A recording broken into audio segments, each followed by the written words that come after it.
वैभव लक्ष्मी व्रत कथा। वैभव लक्ष्मी व्रत शुक्ल पक्ष के शुक्रवार से प्रारंभ किया जाता है और इस व्रत को सौभाग्यशाली स्त्रियां, कुंवारी कन्याएं एवं पुरुष रख सकते हैं। ये व्रत धन और सुख समृद्धि दोनों ही प्रदान करता है। तो आइए जानते हैं। कथा को प्रारंभ करने से पहले इसकी विधि को जान लेते हैं। सबसे पहले चौकी पर एक अक्षत की छोटी सी ढेरी बनाकर उस पर जल से भरा कलश स्थापित करें। उस कलश पर किसी भी धातु की एक कटोरी में धान रखें एवं जेवरात रखें। जेवर चांदी या सोने किसी भी रूप में रख सकते हैं। उसमें एक सिक्का भी आप रख सकते हैं। उस चौकी पर आप श्री यंत्र या माता लक्ष्मी के किसी भी स्वरूप वाले फोटो को स्थापित करें, प्रतिमा को स्थापित करें। अब उस चौकी पर गाय का शुद्ध घी लेकर दीपक जलाएं, फूलबत्ती डालकर उसको प्रज्वलित करें, अगरबत्ती को भी प्रज्वलित करें। इसके बाद मन में श्रद्धा भाव से माता लक्ष्मी जी का ध्यान करके उनको पूजा स्थल पर बुलाने का निमंत्रण देना चाहिए। इसके बाद एकाग्रचित्त होकर माता लक्ष्मी जी की पूजा करनी चाहिए। इस तरह विधि विधान के साथ पूजा अर्चना करने से माता लक्ष्मी बहुत जल्द प्रसन्न हो जाती हैं और अपने भक्तों की समस्त मनोकामनाओं को बहुत जल्दी ही परिपूर्ण कर देती हैं। इस व्रत को शुरू करने से पहले माता लक्ष्मी जी को भोग के रूप में अर्पण करने के लिए नैवेद्य के रूप में घर की कोई रसोई घर से बनी हुई किसी मिठाई या वस्तु या दूध या चावल से खीर तैयार करें। गुड़ या शक्कर या बाहर से कोई मिठाई, 5 तरह के फल आदि का उपयोग कर लेना चाहिए। जब पूजा आराधना से पहले माता लक्ष्मी जी के मन ही मन याद करके उनका आवाहन करना चाहिए, उनकी स्तुति भी करनी चाहिए। उसके बाद पूरे ध्यान पूर्वक उसको सुनना चाहिए। जब कथा पूर्ण हो जाए तब माता वैभव लक्ष्मी जी की आरती करनी चाहिए। आरती करने के बाद माता वैभव लक्ष्मी जी को भोग अर्पण किए गए नैवेद्य के साथ प्रसाद के रूप में वितरित करना चाहिए। और आइए कथा को प्रारंभ करते हैं। वैभव लक्ष्मी व्रत कथा। एक बड़ा शहर था और इस शहर में लाखों लोग रहते थे। पहले के जमाने में लोग साथ साथ रहते थे और एक दूसरे के काम आते थे, पर नए जमाने के लोगों का स्वरूप ही अलग सा है। सब अपने अपने काम में रत रहते हैं और किसी को किसी की परवाह नहीं। घर के सदस्यों को भी एक दूसरे की परवाह नहीं होती। भजन कीर्तन, भक्ति भाव, दया माया, परोपकार जैसे संस्कार कम हो गए हैं। शहर में बुराइयां बढ़ गई हैं। शराब, जुआ, रेस, व्यभिचारी, चोरी, डकैती आदि बहुत से अपराध शहर में होते थे। कहावत है कि हजारों निराशा में एक अमर आशा छुपी हुई है। इसी तरह इतनी सारी बुराइयों के बावजूद शहर में कुछ अच्छे लोग भी रहते थे। ऐसे ही अच्छे लोगों में शीला और उसके पति की गृहस्थी भी मानी जाती थी। शीला धार्मिक प्रकृति की और संतोषी थी, तो उसका पति भी विवेकी और सुशील था। शीला और उसका पति ईमानदारी से जीते थे और न किसी की बुराई करते, प्रभु भजन में अच्छी तरह समय भी व्यतीत करते थे। उनकी गृहस्थी एक आदर्श गृहस्थी थी और लोग उनकी गृहस्थी की सराहना भी करते थे। शीला की गृहस्थी इसी तरह खुशी खुशी चल रही थी, पर कहा जाता है कि कर्म की गति अकल है। विधाता के लिखे को कोई नहीं समझ सकता। इंसान का नसीब पल भर में ही राजा और राजा को रंक बना देता है। शीला के पति के अगले जन्म के कर्म भोगने बाकी रह गए होंगे, तभी वह बुरे लोगों के साथ दोस्ती कर बैठा। वह जल्द से जल्द करोड़पति होने के ख्वाब देखने लगा। इसी तरह गलत रास्ते पे चल निकला और करोड़पति बनने की बजाय रोडपति बन गया, यानी रास्ते पर भटकते हुए भिखारी जैसी उसकी स्थिति हो गई। शहर में शराब, जुआ, रेस, चरस, गांजा जैसी बुराइयां फैली हुई थी। उनमें शीला का पति भी फंस गया। दोस्तों के साथ उसे भी शराब की आदत हो गई और जल्द से जल्द पैसे वाला बनने के लालच में दोस्तों के साथ जुआ भी खेलने लगा। इस तरह बचाई हुई धनराशि, पत्नी के गहने, सब कुछ रेस जुए में गंवा दिया। सुख से खाने की बजाय 2 वक्त के भोजन के भी लाले पड़ गए और शीला के पति को गालियां खाने का वक्त भी आ गया। शीला सुशील और संस्कारी स्त्री थी, इसीलिए पति के बर्ताव से उसको बहुत दुख हुआ, किंतु भगवान पर भरोसा करके बड़ा दिल रखकर वह दुख सहने लगी। कहा जाता है कि सुख के पीछे दुख और दुख के पीछे सुख आता है, इसीलिए दुख के बाद सुख आएगा। ऐसी श्रद्धा के साथ शीला प्रभु भक्ति में लीन रहने लगी। इसी तरह शीला असहाय दुख सहते सहते प्रभु भक्ति में वक्त बिताने लगी। अचानक एक दिन दोपहर में उसके द्वार पर किसी ने दस्तक दी। शीला सोच में पड़ गई कि मुझ जैसे गरीब के घर इस वक्त कौन आया होगा। फिर भी द्वार पर आए हुए अतिथि का आदर करना चाहिए। ऐसे आर्य धर्म संस्कार वाली शीला ने खड़े होकर दरवाजा खोला। देखा तो एक माजी खड़ी हुई थी। वे बड़ी उम्र की लगती थी, किंतु उनके चेहरे पे एक अलौकिक तेज निखर रहा था। उनकी आंखों से मानो अमृत बह रहा था और उनका भव्य चेहरा करुणा और प्यार से झलकता था। उनको देखते ही शीला के मन में अपार शांति छा गई। वैसे शीला इस माँ जी को पहचानती ना थी, फिर भी उनको देखकर शीला का रोम रोम आनंद से भर गया। शीला माँ जी को अंदर ले आई। घर में बिठाने के लिए कुछ भी नहीं था, अतः शीला ने सकुचाकर एक फटी हुई चादर पर उनको बिठाया। माँ जी ने कहा, क्यों शीला, मुझे पहचाना नहीं? शीला ने संकुचाकर कहा, माँ, आपको देखते ही बहुत खुशी हो रही है, बहुत शांति भी हो रही है, लेकिन लगता है मैं बहुत दिनों से जिसे ढूंढ रही हूँ वह आप ही है, पर फिर भी मैं आपको पहचान नहीं सकती। माँ जी ने हंसकर कहा, क्यों भूल गई? शुक्रवार के दिन माँ लक्ष्मी जी के मंदिर में भजन कीर्तन होते हैं, तब मैं वहां आती हूँ। पति गलत रास्ते पे चला गया, तब से शीला बहुत दुखी हो गई थी और दुख की मारी वह लक्ष्मी माता जी के मंदिर भी नहीं जाती थी। बाहर के लोगों के साथ नजर मिलाते हुए भी उसको शर्म लगती थी। उसने याददाश्त पर भी बहुत जोर दिया, पर माँ जी उसको याद नहीं आ रही थी। तभी माँ जी ने कहा, तू लक्ष्मी जी के मंदिर में इतने मधुर भजन गाती थी, अभी अभी तू दिखाई नहीं दी, इसीलिए मुझे हुआ कि क्यों ना मैं तेरे घर आकर देखूं, कहीं तू बीमार तो नहीं है। ऐसा सोचकर तुझसे मिलने चली आई हूँ। माँ जी के अति प्रेम भरे शब्दों से शीला का हृदय पिघल गया और उसकी आंखों में आंसू आ गए। माँ जी के सामने वह बिलक बिलक कर रोने लगी। यह देखकर माँ जी शीला के नजदीक आई और उसकी सिसकती पीठ पर प्यार भरा हाथ फेरा, सतावना देने लगी। माँ जी ने कहा, बेटी, सुख और दुख धूप और छांव जैसे होते हैं, धैर्य रखो बेटी। तुझे परेशानी क्या है? तेरे दुख की बात मुझे बता, तेरा मन हल्का हो जाएगा और तेरे दुख का कोई उपाय भी मिल जाएगा। माँ जी की बात सुनकर शीला के मन में शांति मिली। उसने माँ जी से कहा, माँ, मेरी गृहस्थी भरपूर सुख और खुशियों से भरी हुई थी। मेरे पति सुशील थे, अचानक ही हमारा भाग्य हमसे रूठ गया। मेरे पति बुरी संगति में फंस गए और बुरी आदतों के शिकार हो गए और अपना सब कुछ गवा बैठे। अब हम रास्ते के भिखारी जैसे बन गए हैं। यह सुन माँ जी ने कहा, ऐसा कहा जाता है कि कर्म की गति न्यारी होती है, हर इंसान को अपने कर्म भुगतने ही पड़ते हैं, इसीलिए तू चिंता मत कर। अब तू कर्म भुगत चुकी है, अब तुम्हारे सुख के दिन अवश्य ही आएंगे। तू जो माँ लक्ष्मी जी की भक्त है, तो माँ लक्ष्मी जी को प्रेम और करुणा की अवतार है। वे अपने भक्तों के साथ हमेशा ममता रखती है, इसीलिए तू धैर्य रखकर माँ लक्ष्मी जी का व्रत कर, इससे तेरा सब कुछ ठीक हो जाएगा। माँ लक्ष्मी जी का व्रत करने की बात सुनकर शीला के चेहरे पर चमक आ गई।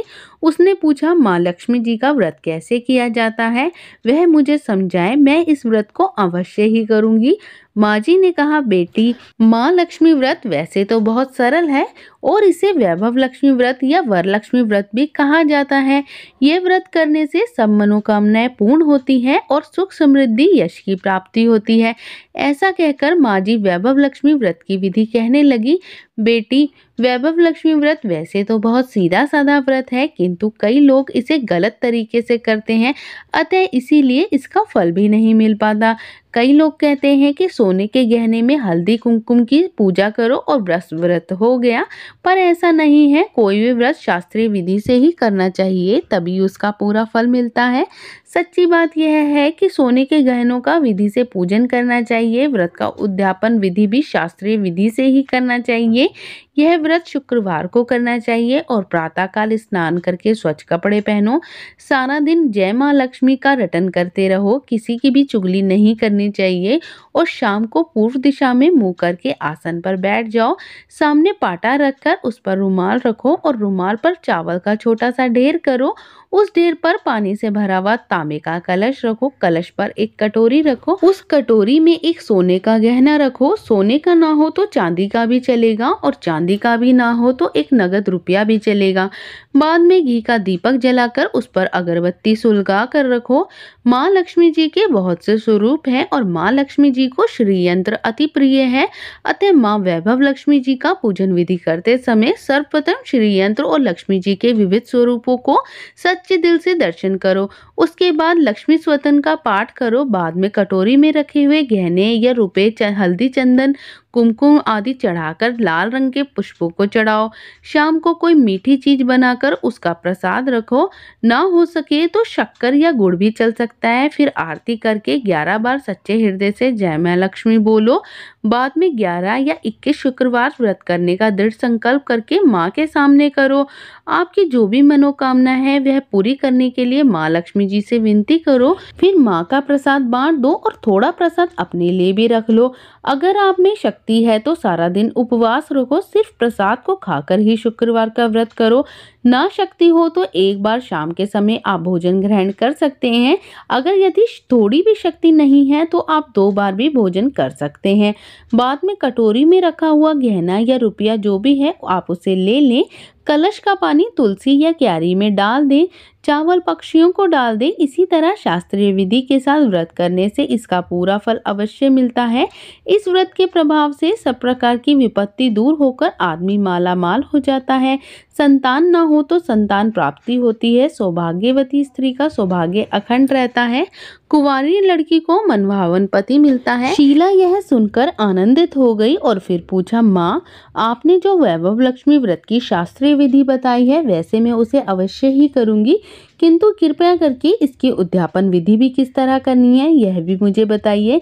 माँ जी ने कहा, 11 या 21 जो मन्नत मानी है उतने शुक्रवार को वैभव लक्ष्मी व्रत पूरी श्रद्धा और भावना के साथ करना चाहिए। व्रत के आखिरी शुक्रवार को खीर का नैवेद्य रखो। पूजन विधि हर शुक्रवार जैसे करते हैं वैसे ही करनी है। पूजन विधि के बाद श्रीफल फोड़ो और कम से कम 7 कुंवारी कन्याएं या सौभाग्यशाली स्त्रियों को कुमकुम का तिलक करके वैभव लक्ष्मी व्रत की एक एक पुस्तक उपहार में देनी चाहिए और सबको खीर का प्रसाद भी देना चाहिए। फिर धन लक्ष्मी स्वरूप, वैभव लक्ष्मी स्वरूप और माँ लक्ष्मी जी की छवि को प्रणाम करें। माँ जी का यह स्वरूप वैभव देने वाला है। प्रणाम करके मन ही मन में भावुकता से माँ से प्रार्थना करें कि हे माँ धन लक्ष्मी, हे माँ वैभव लक्ष्मी, हमने सच्चे हृदय से आपका व्रत पूर्ण किया है, तो हे माँ हमारी मनोकामना पूर्ण कीजिए, हमारा सबका कल्याण कीजिए। जिसे संतान ना हो उसे संतान देना, सौभाग्यशाली स्त्री का सौभाग्य अखंड रखना, कुंवारी लड़कियों को मनभावन पति देना। आपका यह चमत्कारी वैभव लक्ष्मी व्रत जो करे उसकी सब विपत्ति दूर करना, सबको सुखी करना। माँ आपकी महिमा अपरंपार है। माँ जी के पास से वैभव लक्ष्मी व्रत की शास्त्रीय विधि सुनकर शीला भाव विभोर हो गई। उसे लगा मानो सुख का रास्ता मिल गया है। उसने आंखें बंद कर मन ही मन उसी क्षण संकल्प लिया कि हे माँ वैभव लक्ष्मी, मैं माँ जी के कहे अनुसार शास्त्रीय विधि से पूरे 21 शुक्रवार तक यह व्रत करूंगी। व्रत का उद्यापन भी पूरी शास्त्रीय विधि के अनुसार ही करूंगी। शीला ने संकल्प करके जब आंखें खोली तो सामने कोई भी न था। वह विस्मित हो गई कि माँ जी कहाँ गई। यह माँ जी का कोई दूसरा रूप नहीं, साक्षात लक्ष्मी जी ही थी। शीला लक्ष्मी जी की भक्त थी, इसीलिए माँ अपने भक्त को रास्ता दिखाने के लिए माँ लक्ष्मी देवी माँ जी का स्वरूप धारण करके शीला के पास आई थी। दूसरे दिन शुक्रवार था। प्रातः काल स्नान कर स्वच्छ वस्त्र धारण कर शीला मन ही मन पूरे भक्ति भाव से जय मां लक्ष्मी का जाप करने लगी।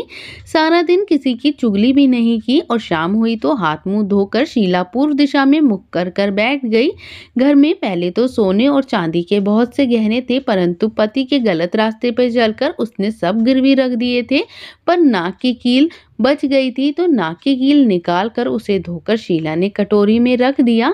सामने पाटे पर रुमाल रखकर मुट्ठी भर चावल का ढेर किया, उस पर तांबे का कलश पानी भरकर रखा और उसके ऊपर कील वाली कटोरी रखी। फिर विधि पूर्वक माता लक्ष्मी जी का पूजन शुरू किया। थोड़ी शक्कर प्रसाद के रूप में रखकर व्रत को पूर्ण किया। यह प्रसाद उसने पहले पति को खिलाया। प्रसाद खाते ही पति के स्वभाव में फर्क पड़ गया। उस दिन उसने शीला को मारा भी नहीं और सताया भी नहीं। शीला को बहुत आनंद हुआ। उसके मन में वैभव लक्ष्मी व्रत के लिए और भी श्रद्धा भर गई। शीला ने पूर्ण श्रद्धा भक्ति से पूरे 21 शुक्रवार तक व्रत किया। 21वें शुक्रवार को विधि पूर्वक उद्यापन की विधि करके 7 स्त्रियों को वैभव लक्ष्मी व्रत की पुस्तकें उपहार में बांट दी। फिर माता लक्ष्मी जी के स्वरूप की छवि को वंदन करके पूरे भक्ति भाव से मन ही मन में प्रार्थना करने लगी, हे माँ धन लक्ष्मी, मैंने वैभव लक्ष्मी व्रत करने की मन्नत मानी थी, वह आज व्रत पूर्ण किया है। माँ मेरी हर विपत्ति को दूर करो, हमारा सबका कल्याण करो। जिसे संतान न हो उसे संतान देना, सौभाग्यवती स्त्रियों का सौभाग्य अखंड रखना, कुंवारी लड़कियों को मनभावन पति देना। जो कोई यह आपका चमत्कारी वैभव लक्ष्मी व्रत करे उसकी सब विपत्ति दूर करना, सबको सुखी करना। माँ आपकी महिमा अपार है। ऐसा बोलकर लक्ष्मी जी के धन लक्ष्मी स्वरूप की छवि को प्रणाम करें। इस तरह शास्त्रीय विधि से शीला ने श्रद्धा से पूरा व्रत किया। तुरंत ही उसे फल मिला। उसका पति सही रास्ते पर चलने लगा, अच्छा आदमी बन गया और कड़ी मेहनत से व्यापार करने लगा। धीरे धीरे समय परिवर्तित हुआ और शीला के गिरवी रखे गहने भी छुड़ा लिए गए। घर में धन की बाढ़ सी आ गई। घर में पहले जैसी सुख शांति छा गई। वैभव लक्ष्मी व्रत का प्रभाव देखकर मोहल्ले की दूसरी स्त्रियां भी शास्त्रीय विधि के अनुसार वैभव लक्ष्मी व्रत को करने लगी। हे माँ धन लक्ष्मी, आप जैसे शीला पर प्रसन्न हुई उसी तरह आप अपने व्रत का प्रभाव हम सब पर रखना, सबको सुख शांति देना। जय माँ धन लक्ष्मी, जय माँ वैभव लक्ष्मी। आइए अब सभी मिलकर माता लक्ष्मी की आरती करते हैं।